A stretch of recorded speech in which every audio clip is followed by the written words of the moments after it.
With coronavirus running rampant through the prison system, inmates at San Quentin have been documenting the pandemic from the inside. The San Quentin News is the only regularly published newspaper in the California prison system. We now welcome in William Drummond, an advisor for the newspaper and the longest tenured professor at the UC Berkeley Journalism School. Thank you so much for joining us. Well, thank you for inviting me. It's a pleasure. And you joined the San Quentin News as an advisor in 2012. Can you take me through some of your first experiences with the paper? Were there any things that surprised you? My first encounter with the newspaper in 2012 came about through an educational program called the Prison University Project. And I was invited to teach an introductory journalism course for prisoners. And I did that in the summer of 2012. And it was a course. I taught it the same way that I do it my UC Berkeley students. And after that concluded, one of the students, his name is Juan Haynes, approached me and asked me if I wanted to continue to be involved because they had a newspaper and they could use some professional advice. And I said, oh yeah, I'd be happy to do it. And shortly thereafter, I met the then editor. His name was Arnulfo Garcia, very charming guy, very wise, very knowledgeable. And that's how I became involved. I found that they had a wonderful infrastructure of advisors, professional journalists who were volunteers that came in on a regular basis. They had a copy flow, and I brought in UC Berkeley students as part of their educational program because they really needed some hands-on experience editing people. And so that's been the process for down through these years, and we've trained I think more than 80 UC Berkeley students have taken the class, and dozens and dozens of San Quentin prisoners. And here we are all these years later, and things have certainly changed, especially last year into this year. How has the COVID-19 pandemic challenged your ability to advise the staff as well as their pursuit of publishing? You know, I've been heartened because it's the prisoners who've been devoted to this and have been determined to keep it going. The problem is that since COVID broke out in the prison system, we've been unable to go inside. Volunteers, total shutdown, you can't go in. So our normal procedure that we used to follow of going in once a week and sitting down, around a computer and editing face-to-face with the prisoners, that's no longer possible.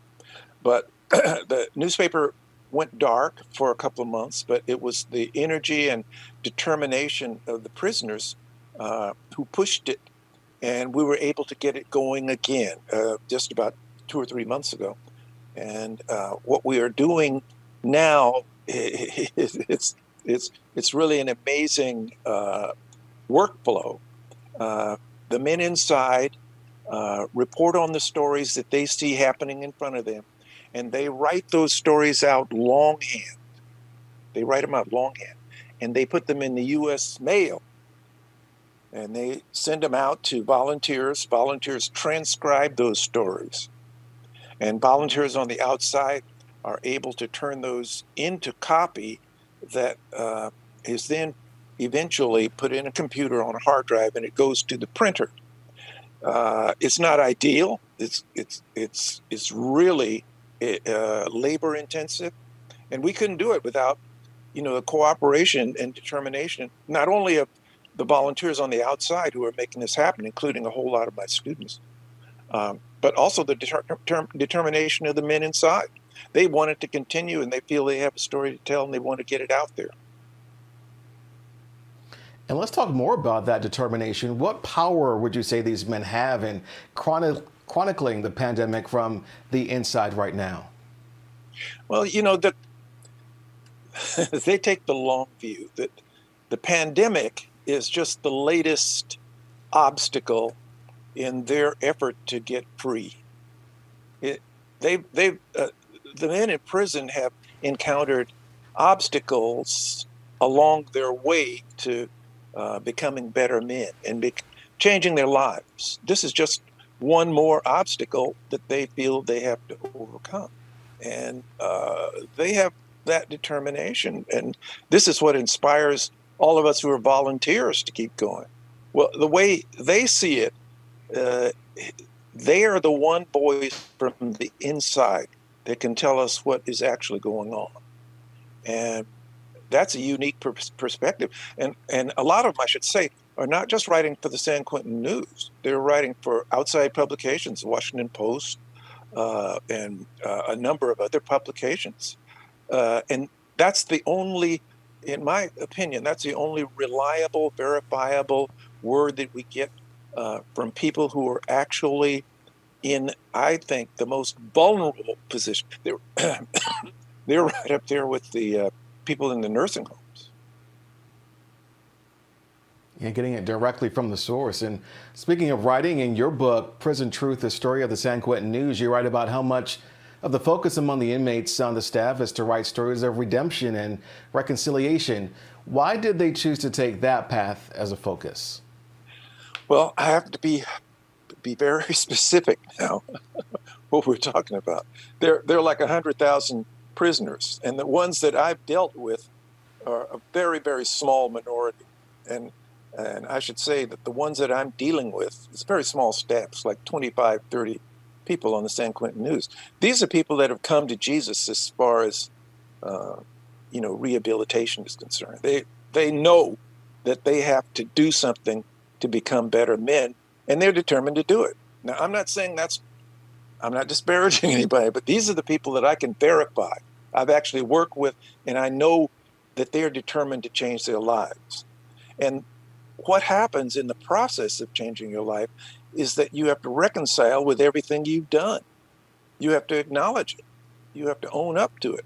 And that's how journalism works, in my opinion. And I try to bring that out in the book, that one of the first steps is to separate what you believe from what you can prove. So the younger writers come into San Quentin News and they want to take on the whole criminal justice system. Then you sit down with them and say, okay, who's saying this? You're saying that this is all a wreck and it's terrible. No, you got to give me some proof. I want to see quotes. I want to see data. Well, that's step one in separating dogma from proof. It's a big step. When they can do that, then I think they're on the road to understanding what got them into prison in the first place. Yeah, you have to back up those words. And you mentioned already one of the main people in the book is the former editor-in-chief of the San Quentin News, Arnulfo Garcia. What impact did he leave on you? You know, I've had a long career in journalism. It's going back like 50 years. And I've met a lot of people in leadership positions. Everybody from Mother Teresa to Yasser Arafat. And so I have a pretty good idea of what a unique human being can be. And I have to say that in my experience, Arnulfo, who's a very humble beginnings in San Jose, he was one of the most inspiring and determined people I have ever met. He had the qualities of a leader in the sense that he was firm, he was compassionate, he had vision. And the longer I worked with him, the more I came to respect him. There are many times when that, mistakes were made, and the newspaper was kind of in jeopardy of getting shut down. And he, through his personality and his political acumen, he was able to bring people together, get them sit down, and work things out. In addition to that, he understood the importance of getting influence in Sacramento and elsewhere in the public for looking at incarceration in California. And he did it with a concrete plan. And the newspaper was a vehicle. And it was he was the one that inspired us to start doing these forums in which you bring legislators and judges and district attorneys in to meet with prisoners and to sit around a round table, literally sit around a table and talk about stuff. And they've done dozens and dozens of those. They brought judges and teachers and people like that into the newsroom with one-on-one with prisoners. And I think this, little by little, had an effect.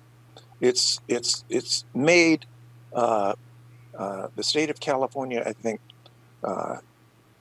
reevaluate the years and years and years of tough on crime legislation that was passed under a succession of governors, and it didn't solve anything. It just made everything worse.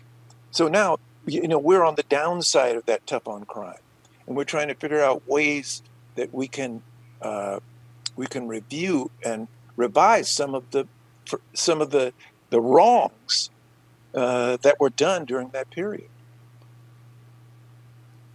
And you also think this will make an effect, turning prisons into colleges. What types of changes do you think that could make in society? Education, I think we all agree, is the pathway to success. And I look upon the San Quentin News as an adjunct in terms of education. And what I find most heartening is that a lot of the people I've worked with at San Quentin News, they tell me that what they really want to do when they get out is enroll in a university and get a proper degree. And I think their ability to express themselves, and they do so very well, even though a lot of them have, just GEDs, or sometimes, they dropped out of high school at an early age. They've determined to make themselves better men, and they realize that education is a pathway to do that.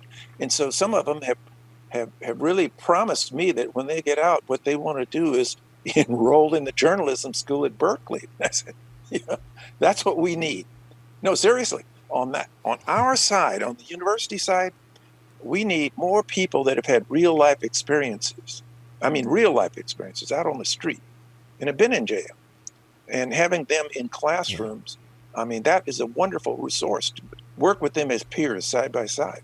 And there are a few universities and colleges.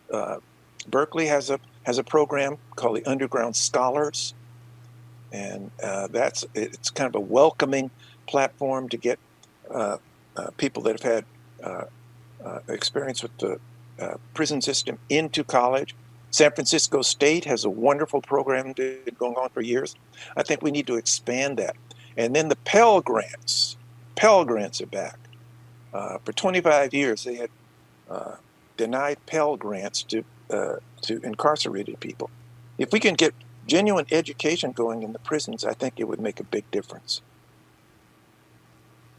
And you given your heart and time to education, teaching at UC Berkeley since 1983. What is the experience like advising the San Quentin News staff versus teaching students in your classes? I have to be frank with you, and you as a journalist can appreciate this. Journalism has a big problem. We're at a crisis. All the local news, with your exception, I have to say you guys do a wonderful job. But all around us, we're watching the collapse of local news. We're seeing people more and more going into getting their news off of the internet. And so it's not the same. And I experienced that over the years at UC Berkeley. And I think it was around about 2005 that I noticed things were really, they were going bad. There was shrinkage in newsrooms. People couldn't get jobs, and the jobs didn't pay well. They became freelance. You know the cycle that I'm talking about. Well, it was around about that time that in 2012 that I first encountered San Quentin News, and that gave me inspiration. It gave me inspiration. I discovered something. I mean, I was about burnt out. I said, well, why am I even doing this? I'm training young people, just turning them loose out there to be freelancers and they're no jobs. I mean, I was going to continue down that route. But once I started working with these prisoners and they saw value in what I had to teach. So I kind of reinvented myself. I said, yeah, I can do that. It's worth getting up in the morning. It's worth recruiting students to become part of this work. And I can say almost without exception that, like I said, there are almost 100 students from UC Berkeley, graduate students, and also a lot of undergrad who've gone through that experience of going over there, sitting face to face with people who have really done terrible things. But when they come away, they realize that nobody should be defined by the worst thing you've ever done. And their friendships that have sprung up, and I think that's valuable. It's valuable not just for the prisoners, but also for the UC Berkeley students, because they discover they gain confidence because they're dealing with people that come from completely different walks of life, and they have to come to terms with it, speak their language. I mean, that's what education is about. I think that's what I do. That's what UC Berkeley is supposed to do. We're supposed to bring people together from all walks of life and people from different classes and races and all that. There's no better way than to make them come face to face with what the results are of our law enforcement system. Impactful words for sure, and it's proof, I think, that you can find inspiration in places you never thought you would. William, thank you so much for being frank and for your conversation. We appreciate it. Well, thank you very much for inviting me. I enjoyed it. Thank you, sir.